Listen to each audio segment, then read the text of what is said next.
What's up YouTube, Dale here from Zephyr, and today I am bringing you another first place Majespecter profile. That's right, this deck got first place at locals the second week on the bounce with a couple of different changes because I was expecting a different kind of lineup and definitely got to face more meta decks. So I ended up facing Fire King, which is obviously annoying as it is in general, with a couple of Snake Eye cards. Voiceless Voice, which can be a very, very powerful deck, and it is obviously the main meta contender. And then I faced some of the road decks. I ended up facing Yugioh Unchained alongside Red Dragon Archery as well, which was surprisingly good because it had been toppling a lot of players all the way up to the end. And there was a couple of different rogue matchups, which were also very interesting. So with all of that out of the way, I'm going to take you through the profile, explain what I've changed up, why I've changed it up, and what the differences are in comparison to my previous builds. I'll also show you my side deck so you have a bit of a demo of what you'd be looking for when you're trying to put one of these builds together. So with all of that out of the way, smash that like button, hit that notification bell, and subscribe so you don't miss out on any more upcoming content. So we start off with the Majespecters, and the main card of the deck, of course, is Majespecter Bambuku. Now, arguably, you could say that Yata is the most important card of the deck because Yata ultimately gets you to Bambuku, but if you already open up Bambuku, you're going to be going straight for the brand new Porcupine, and this is what's going to lead you to your Link 2 in the form of New, or of course, you'll be going into the Link 2 of Beyond the Pendulum, depending on what else you have in your hand. Another card is a quick little preview that was like basically MVP for me every single time playing it is the Majesty Pegasus because it counts as a Majespecter, and on top of that, just on it her own with another kind of pendulum scale is technically a Majespecter, you're able to kind of force out or threaten the ability to get this for free and then get access to your field spell. Now the two different ways of it is as soon as you get this to the board, when it searches you out the field spell can then lead you to Bambuku. So not only do you play free Yata that can get you there, that can also get you to your Bambuku combo, but you're also playing free Majesties that does the exact same job for you as well. If you already have access to your Majesty Pegasus, which is of course the field spell for the deck, you then go for Necro Valley, and Necro Valley is the next ideal target. Now the reason I decided to take out Secret Village of the Spellcasters and go with Necro Valley was for the pure fact that the current format that we're in, a lot of cards are being moved from the graveyard. What you do need to be very careful about when you do go for the Necro Valley route is it does stop the winds being able to summon from the graveyard, but ultimately you're going to make sure that you're using this before you activate this, or if you're already doing this, this is going to be activated to tribute and summon from the deck or special summoning down from the hand, which is really, really important to remember. Carrying on with the rest of the Majespecter cards, we was playing the one Ogama, followed up by the one Neko Cat, and somewhere that I've ended up sticking to the back of Yata, we were also playing a Kibi as well. So 3 Yata, 1 Kibi, 1 of the Cat, which I'm still on the fence about. Honestly, I think its end phase effect is just too slow and I really want to cut it out. I only did take out from my previous build, I took out a Luster Pendulum and I also took out an Ignis Heat. So I wasn't playing either of those two either. So I kind of cut my Pendulum count down. And the reason I left the Cat in was because I still needed the low scale. Because when you look at it, obviously your Dynamite Knight and your Luster are the high level scales. I kind of wanted to put the Ignis Heat back in just because it's a level 7 scale. Or it's technically level 4, but it's a scale 7, which is really, really important for the deck sometimes as well, just to maintain your higher level scales. But only because you're only ever going to be Pendulum summoning level 4s. The only card that isn't level 4 in the main deck is Fenrir. You should be very good with the scales you're going to be setting up anyway. Speaking of Fenrir, Fen was actually incredibly important because this is how you can out certain floodgates. Yes, it does use up your normal summon, but if your opponent is going to flip an anti-spell on you, which at this venue or at this event, it kind of shifted a bit more to summon limit, which is just as painful to deal with. But even then, you can just special summon down Fenrir, go to battle phase, declare with Fenrir, effect, target the summon limit, banish it, and then you're good to play off for the rest of the turn. Now, obviously, you need to be careful because if you're against something like Voiceless Voice, that might be a little bit more difficult because they'll probably ultimately end up negating the Fenrir with, of course, the Skull Guardian. So that's why I had to play another card in the form of Super Poly. So with Super Poly, the reason I decided to go with this, and what I was finding the more and more I was playing this deck and the more I was testing it, is my standard route or combo was basically going to the Pendulum Zone, Pendulum summoning out an Ogama and of course a Kibi, and then setting a trap card and searching a trap card. So I ended up having the counter trap and the banish trap, or if I felt that Storm or Sonic was going to be more effective, Cyclone was going to be more effective for me, I would have gone for those instead. But the idea is that once you've already counted your 2 Pendulum Scales, plus the 2 cards that you're setting off of the back of the Ogama and of course the Kibi, you then only have 1 more space left to set a card, which then started to clash with stuff like Infinite Impermanence, and of course the benefit of having Super Poly is it gave me that ability to go second. What I didn't want to do is go second and then my opponent negate the first thing I play, or I tried to play around a couple of negates and that's it, game over. Whereas Super Poly allowed me to try and build my board up and to get into something like a new before my opponent could really do anything, while also breaking their board at the same time.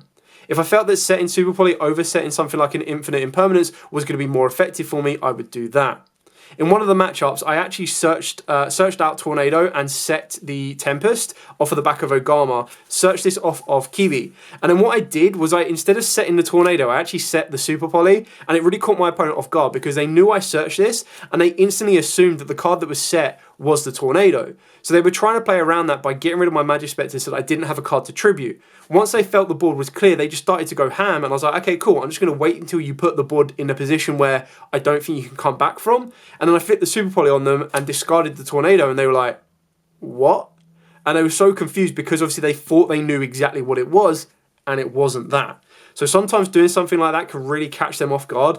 Just make sure you legally keep the card set that you set off a Gamma. Don't go, okay, I actually want that in hand, I want that set. But that's just something to keep in mind.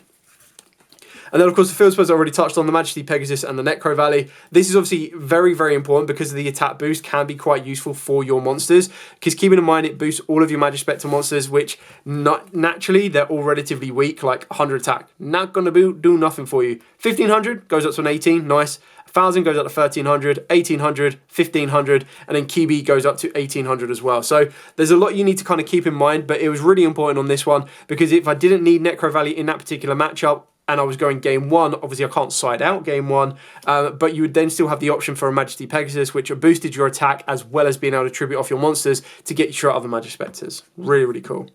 And then Necro Valley, just no one's expecting it. So it kind of acts like when people are playing stuff like Ghost Bell, when they're playing DD Crows anyway, you can play a searchable Necro Valley. And like I said, it only hurts you a little bit in the form of stuff like Selene, but you wouldn't go down that route if you're playing under the Necro Valley. And then it also hurts you in the form of the Winds. But if you're keeping a mind on exactly what you're doing, you'll utilize the Winds from tributing from the field to special from the deck or to summon down from the hand. And like I've done quite a few times, what I would usually do in my standard play, when I get to New would ultimately add me back the Porcupine and the Raccoon back to the hand, and then it would put the Ogama and the Kibi into the extra deck so that I could pendulum some of them out.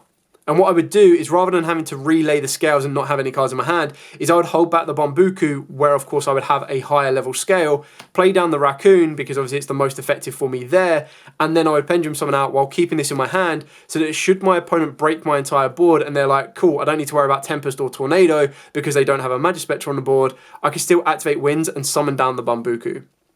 As I was also mentioning earlier, when you were kind of struggling for places to set cards, you've got to remember that the Porcupine resets Winds. So when you're resetting the Winds, you need to make that decision of, do I want to reset the Winds to then still have 2 zones left to play with, or do I choose not to reset that Winds? Personally, I always chose to reset the Winds just for the pure fact that it allowed me to guarantee I would always have a Majespecter on the board.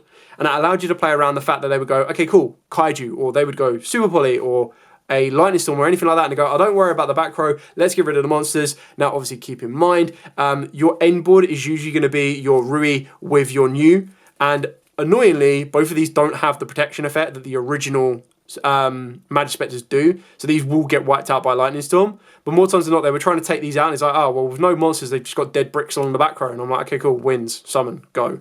So that really did catch a couple of people out off guard as well.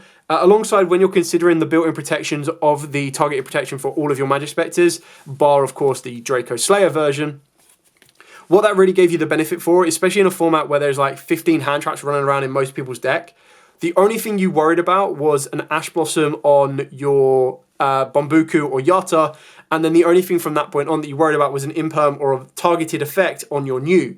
So it kind of fine-tuned down when they could actually interact with you and what you needed to fear, and that's all you needed to focus on. You were like, okay, well, if they don't Ash me here, they're not going to be using an Ash on me at any other point. And if they don't imper me here, they don't have one. So it's something really important to kind of keep your mind out and just remembering all of those different little interactions and the last little bits of text that really do help you. And then, of course, triple Majespecter Wind. I've talked enough about this card. This is such a good card. Such a good card. A lot of people thought that you always needed to tribute. So again, if they were new against this deck and they just naturally assumed that these had the same requirements as the other Majespecter cards, being needing to tribute off a wind spellcasters to do something, they were sorely mistaken when I said this could actually bring back from the grave or the hand without having to tribute. So really nice success. Storm put in a lot of work as well. Now, the reason Storm put in a lot of work is even if you did your research on the Majespecter matchup prior to that, few builds at the time of the event were actually playing Storm. A lot of people were playing Cyclone, and I was like, this surely is more of a no-brainer than this, because a lot of people want their Fire King cards destroyed. They want their Flameberg Dragon destroyed. They want their cards in the graveyard. Whereas if I was bouncing them back to the hand, yes, okay, it does give them a bit of a resource, but then they couldn't destroy it. So, for example, if they had a Ponix on the board and they went to go Fire King Island effect, obviously before they activated Fire King Island effect, you could bounce the Ponix back to the hand with Storm rather than destroying it with Cyclone, and then they would still ultimately get the same outcome, just with not as much resource. Obviously, it was more effective to try and bounce stuff back like an SP Little Knight, which could be annoying. Trying to bounce back low rather than letting it get to the graveyard could be quite annoying for them as well. So you kind of gave them more to worry about. So Storm actually put in a lot of work, and if I was in the Fire King matchup, I would take Cyclone out and just not even worry about it and just kind of focus more on Storm. So it just worked for me. And then, of course, for the hand traps, triple Imperm, triple Ash Blossom. And then I went with double Talents on this one rather than double Pot of Prosperity. As I said in my previous build, I was very rarely actually using Prosperity, and when I did, I was only banishing 3 because the extra deck, when you see it, is actually quite tight. And the only times you were ever banishing targets was if you were deciding to banish your Super Poly targets, and that was only in a matchup where Super Poly wasn't that great for you anyway. So it really kind of came down to a thin, like a thin form of execution, or like a thin ultimate outcome. And I was like, okay, I'm going to swap this up for talents because I'm expecting people to be playing 15 cards. And like I said, at the end of the day, the only time they can ash me is off of the back of Bombuku or Yata. And if they do Yata and I've already opened up with Winds, no worries. If they do Bombuku and I've already opened up with Porcupine, no worries. But if they do it to that and I don't open them up, I have the ability of talents to reduce their hand by 1, or still have the ability to draw into the Porcupine. The whole idea is to get 2 Majespecters on the board. That's ideally what you're aiming for. So when your normal summon is negated, as long as it's not destroyed, which is very difficult to do so with the form of the Majespecters themselves, being able to talents and hopefully draw into that extender for free. And also what you got to keep in mind is, even off the draw, even if you weren't getting Porcupine, if you're able to complete a scale with a Majespecter and draw into a Majesty Pegasus, this still acts as a free extender as well, which is really important because this would ultimately search you out your Dynamite power load, and then your power load would then be able to go, okay, cool, rather than destroying it, power load effect, summon out the Majesty. So that's how this was kind of like the combo route. So once you had another Majespecter, that would then ultimately affect to this, add this, you would destroy the other Majespecter, setting up your extra deck, scale this, effect to this, summon this, effect, discard a card, search out your field spell, and then that leads you into your Bombuku. I just feel like I probably poorly explained that earlier on, but that's the whole idea of it.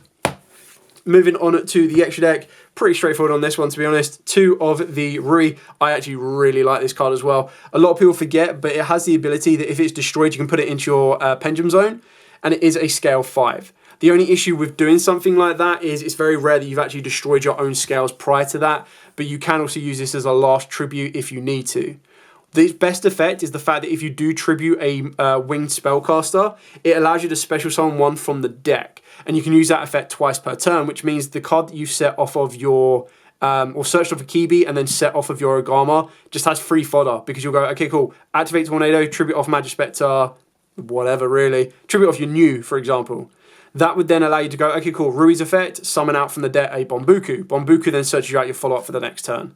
Search out a Yata. Yata then searches you out a Tornado, Cyclone, or a Wind, or even the bounce one, because then that would just give you the ability. It's like, okay, cool, well, if my opponent does break my board, I have the ability to kind of crack back a little bit more as well, which is really, really important. So Storm was the other one. So that was kind of cool, worked out really, really nicely. And the fact you can do that twice, it basically allowed you to get that counter card if you needed it, while also getting you the additional bodies on the board. New, absolutely love this card as well. Love the artwork, love the effect. The fact that it sends from the deck to the extra deck and then adds from the extra deck back to the hand means that it isn't affected by Droll, isn't affected by Ash Blossom. But on the flip side, it is massive target for Imperm and Veiler, which is what I was expecting more times than not. So if you open up with the right hand, because this one locks you into Majespecters, you would usually go for Beyond the Pendulum first, pay that 1200 life points, and that would then pretty much act as your imperm target. Now, of course, they could Ash it as well, and if they do Ash it, you're kind of like, okay, maybe I don't try and go for the new because they might still hold something back. But the difference is this required 2 effect monsters including the Pendulum monster, whereas this one requires 2 Pendulum monsters including a Majespecter. So this one is 2 effect monsters, so it's very easier to make. Like more generic, you can use your Fenrir to make it if you want to, whereas this one is very specific, so it can't use Beyond in order to make it. It does require 2 Pendulum monsters. So you'd be activating this to try and pull out those hand traps, and then you would need to set the scales to then continue to perform your Pendulum Summon in order to get the 2 Pendulum monsters to the board to create your new. So you either went with new first and risked getting hit with an Imperm or a Veiler, or you went with the Beyond the Pendulum hoping to pull out cards in order to build up your board and then ultimately end with a Beyond and a Rui rather than a new. So you got to keep that in mind. More times than not, I was going for the new, which is why I played that at 2 and Beyond at 1. And new's just such a good card. But more times than not, I was getting hit with Imperms and Veilers every single time. But that's where Winds comes into play, because then Winds was I was able to set it, and I still was able to tribute this off, or I was still able to use my Tempest or Tornado. For Link 3s, of course, we were 1 Exceed the Pendulum, 1 Selene, and then, of course, the 1 Access Code, just to kind of finish off the OTK. Like, you would control the board with New and Rui, and then when it comes back to your turn, you'd go Selene. Selene would then bring back the material you've detached off of Rui, trigger the effect of that Majespecter, and then you'd link up into an Access Code, which will ultimately, by the time you've gone through a Wind and a Light, give this plus 3k and a pop of 2. So, really cool. And then, of course, you've got the 1 Agonist of the Prominence, the 1 Majesty Paladin, and, of course, the 1 Dynamite Knight. So you've got the 3 of these. Obviously, this is quite defensive. This is an end phase search, and then this is obviously the non-target spin, which is really, really important for some matchups. So this was like your mini boss monster if you needed to get rid of specific cards. And all of these have the ability to special summon a Draco Slayer Pendulum monster from your extra deck, from the deck, or from the graveyard. I believe this one is very rare, hand or graveyard. So the idea is that this allows you to summon out your Majesty, which of course is a Majespecter, but you also have your Dynamite Knight and of course your Luster, which you would have used to make this anyway. And then the last cards are just pretty stable on this one. IP, SP, and then Garura and Mud Dragon for the super poly targets. You adapt these to the local environment. Ultimately, I feel that these are unnecessary. They're like just additional overkill. So if you wanted to, you could very easily play an Abyss Dweller, but I covered it with Necro Valley instead. And then you could very easily play more super poly targets. You could also consider playing Beyond the Pendulum at 2 if you wanted to. You could then also consider other rank 4s like the Goose Guard, just in case you did get hand trapped to death, but you were still able to go and make a rank 4.